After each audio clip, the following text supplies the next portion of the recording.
Sebelum ke dunia film, saya berkarir sebagai seorang guru. Kemudian selain itu saya juga suka menulis cerpen, menulis puisi, menulis novel. Kemudian tahun 2003 bertemu dengan salah seorang sinias dari Cirebon yang ngajakin bikin film. 2003 ini kita bikin project pertama kita untuk SCTV, Surya Citra Televisi, dengan Festival Film Independen Indonesia, dan alhamdulillah bisa masuk 40 nominasi 40 besar film Festival Film Independen Indonesia. Itu awal karir saya tuh tahun 2003.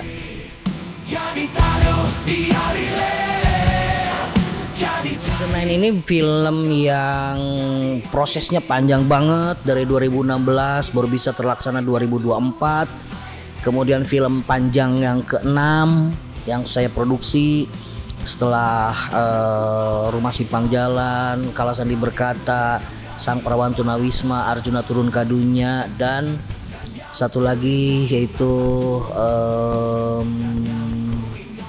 Cinta di Akhir Serentahun ya.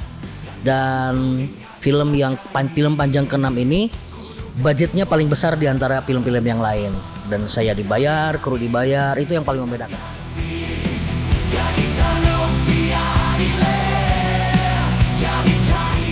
Ide awalnya sih dari tahun 2016 kita pengen bikin film yang yang namanya lain daripada yang lain gitu ya, tentang bagaimana kita mempertahankan tanah kita, tanah air kita dari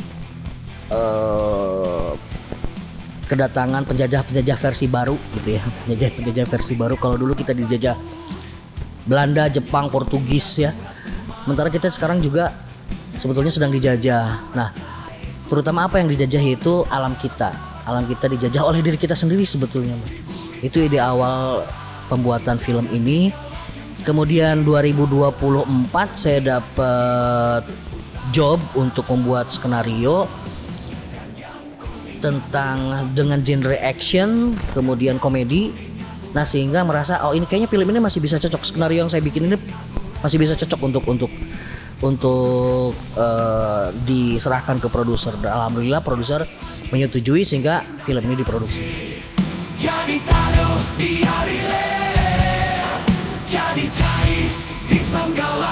Dari penulisan skenario dibikin tahun 2016 dengan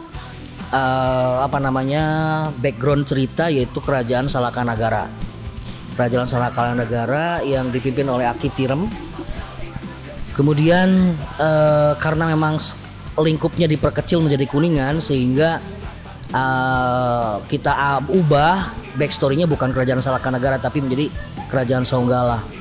Dan sebelumnya juga banyak sekali pengalaman-pengalaman yang dalam tanda petik agak-agak mendekati mistis gitu ya.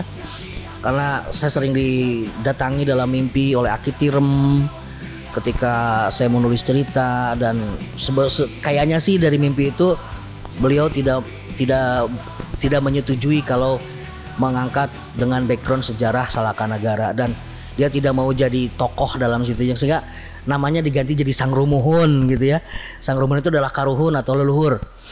Kemudian mengambil background story-nya jadi Kerajaan Songgala, dan alhamdulillah di mimpi saya ketika bertemu dengan itu beliau setuju aja. Kemudian ketika menulis tiba-tiba terdengar sekitar jam 1-an, jam 2-an malam terdengar ada suara gemerincing seperti kereta kencana gitu ya. Ada suara tapak kuda bergemerincing. Ketika saya keluar ternyata tidak ada siapa-siapa. Kemudian wangi-wangi bunga ketika menulis skenario itu sering sekali muncul. Dan pas produksinya kita produksi di 3 kota, Cirebon, Majalengka, Kuningan, dan beberapa daerah yang ada di sini juga yang lokasinya jauh-jauh. Pasca produksi atau post production sekarang masih ada di 90%-an lah, 90%, dan insya Allah bulan April nanti kita bisa launching. Jadi angin di sindang kasih, jadi taruh di hari sih kayak kita waktu diskusi di praproduksi itu kita ngambil referensi The Big Four ya. The Big Four, kemudian ada beberapa agak lain juga masuk gitu untuk memasukkan unsur komedinya. Kemudian moodnya kita ambil seperti film-film Hollywood. Tapi karena memang kita yang menggunakan kamera yang masih di bawah standar ya, masih di bawah standar, belum menggunakan kamera profesional yang harganya ratusan juta sampai 1,5 M-an, ya tentu kualitasnya mungkin akan jauh berbeda dengan kualitas film bioskop ya, karena memang kameranya kita menggunakan kamera semi profesional, belum mampu untuk menyewa kamera profesional yang sehari jawanya bisa beli motor. Ya, untuk castingnya kita bekerja sama dengan stand up komedi. Ada stand up komedi Kuningan, stand up komedi Cirebon, dan stand up komedi Majalengka, yang kemudian mereka menyerahkan beberapa nama dan kemudian kita casting, dan alhamdulillah 9 orang, 10 orang ya, bahkan 10 orang itu kita berhasil mendapatkan sesuai dengan karakternya masing-masing. Yang lucu ada gini, ada orang Cirebon yang harus jadi karakter orang Sunda, ada juga orang Sunda yang harus jadi karakter orang Cirebon. Jadi ada PR-nya adalah bagaimana cara orang Sunda tapi dengan logat Cirebon, atau orang Cirebon tapi logatnya Sunda gitu.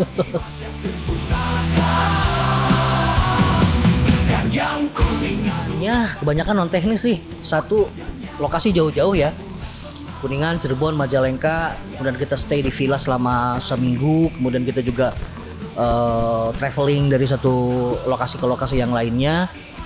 Kemudian gangguan teknis, non teknis ya, gangguan non teknis seperti ada yang kesurupan gitu ya, yang otomatis kita hilang satu shoot ya, kita hilang satu shoot untuk scene berapa gitu ya, harus gimana lagi karena memang kita tidak bisa dilanjutkan, dan saat itu sudah hampir subuh, karakternya gak bisa diajak main lagi karena kesurupan. Ya sih, kalau orang udah nonton The Nine, mereka mampu menjaga keseimbangan antara alam dan dirinya. Jadi 4 kali 5 pancer, 4 adalah bagian daripada unsur kehidupan, air, api, angin, tanah, dan udara. Air, api, angin dan tanah, udara dan tanah. Dan kita sebagai pancernya, kita sebagai pusatnya yang mampu mengelola keempat unsur itu agar alam terjaga seimbang, gitu. Film saya bisa diterima, bisa dinikmati, bisa ditonton oleh 10 juta orang. Akhirnya produser senang, bergembira, dan bikin film lagi gitu ya. Mudah-mudahan seperti itu, dapat penonton yang banyak lah. Sebelum nonton The Nine, ikutin dulu cerita drama audio di TikTok Rumah Film Apandi, judulnya Wasiat Sang Wiragati, ada 10 episode. Kemudian sebelum nonton juga beli novelnya, novel The Nine, yang nanti akan ada di keranjang kuningnya TikTok. Baru setelah itu nonton film The Nine, ajak keluarga, ajak teman, ajak tetangga, sampai target 10 juta penonton bisa tercapai.